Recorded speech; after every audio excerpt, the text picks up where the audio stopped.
Jaime Lannister's Game of Thrones ending is one of the most controversial elements of Season 8, but the Winds of Winter will probably prove the show right about him.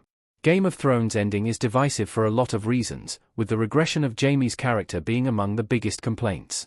Jaime is one of the most dynamic characters in George R.R. Martin's A Song of Ice and Fire books and HBO's TV adaptation. He makes a terrible first impression by pushing young Bran Stark out a window, but he manages to win fans over regardless of his crimes.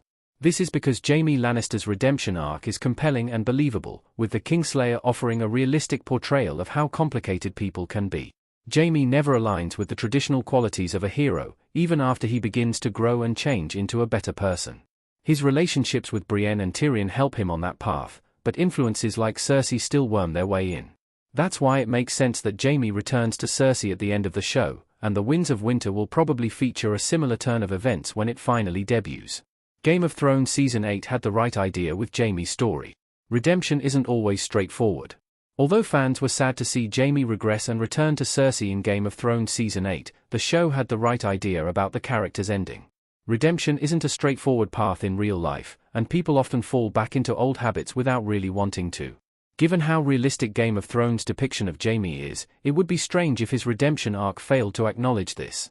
Despite his actions and attitude improving later in the show, Jaime remains a heavily flawed character through Season 8. His final actions highlight this. Jaime is very much a product of his upbringing, and his toxic relationship with Cersei has far more power over him than he'd like. Although he makes progress on both fronts throughout Game of Thrones, such programming doesn't just disappear after a few good deeds. Jaime's values make it inevitable that he'll return to the person he considers his family above everyone else, even after sharing a moment with Brienne.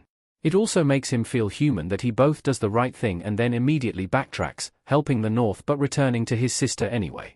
Jaime will likely return to Cersei in the Winds of Winter. It makes sense for his character's values and George R.R. Martin's storytelling. Jaime and Cersei's final embrace before their death on the show. With Martin keeping things realistic in his Song of Ice and Fire books, it seems likely that Jaime will return to Cersei in the Winds of Winter as well. If the sequel's title is anything to go by, the fight against the others will likely take place in the next Asoyaf book. There's a lot of ground to cover to get the characters to that point, but Jaime may decide to help the North, just as he does in the show. And even if he doesn't go in this direction, A Dance with Dragons leaves him searching for Sansa Stark with Brienne. Jaime is on the cusp of choosing his honor and vow to Catelyn over his duty to his family, but it's not entirely clear if the Winds of Winter will take him and Cersei down the same paths as their Game of Thrones counterparts. Whatever the next book does, Jaime will need to make a decision about whether he wants to return home and continue serving Cersei. And given their history, he'll probably go back to her, just like he does in the show. Additionally, Game of Thrones showrunners David Benioff and D.B. Weiss discussed Martin's ending plans with him, via Vanity Fair, even if they no longer had any source material to adapt. It seems unlikely such a big character shift would be a fully original addition to the show. It's possible the writers added this Jaime twist because they knew it was going to happen in the Song of Ice and Fire books. Why Jaime may not kill Cersei in the books either. The Valonqa prophecy probably isn't about him. Jaime vowing to avenge Cersei's Walk of Atonement. Because Cersei's prophecy from Maggie the Frog states that the Valonqa, which is High Valyrian for little brother, will be the one to kill Cersei, there were theories Jaime could end his sister. This would upend Cersei's expectation that Tyrion would be responsible for her death, and it would be a pivotal moment to show how Jaime has changed.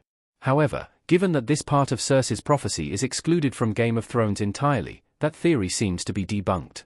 It's unclear if the Valonqa will come back into play at all, but if it does, it probably won't be Jaime based on Game of Thrones. Tyrion does appear to be the one responsible for Cersei's inevitable demise, though the show doesn't include anything so dramatic as him wrapping his hands around her throat. His support for Daenerys amounts to the same end, though, potentially confirming that Maggie the Frog's prediction is about him. Meanwhile, Jaime returning to Cersei out of love and loyalty in Game of Thrones Season 8 makes it less likely he'd go out of his way to harm her. The Winds of Winter can reveal the truth, but Jaime probably won't kill her in the books. The books can do Jaime's story better than Game of Thrones. His regression will feel less sudden in the Winds of Winter. Jaime Lannister screaming in Game of Thrones with the Song of Ice and Fire books as the background custom image by Anna Nieves. Jaime Lannister's story in the Winds of Winter may mirror his controversial ending in Game of Thrones Season 8, but it's likely that Martin's books will do a better job with his regression. One of the biggest issues with Game of Thrones Season 8 is that it tries to pack too many major developments into a single, 6-episode season of television. This makes twists like Daenerys going mad, Bran becoming king, and Jaime returning to Cersei feel rushed and sudden.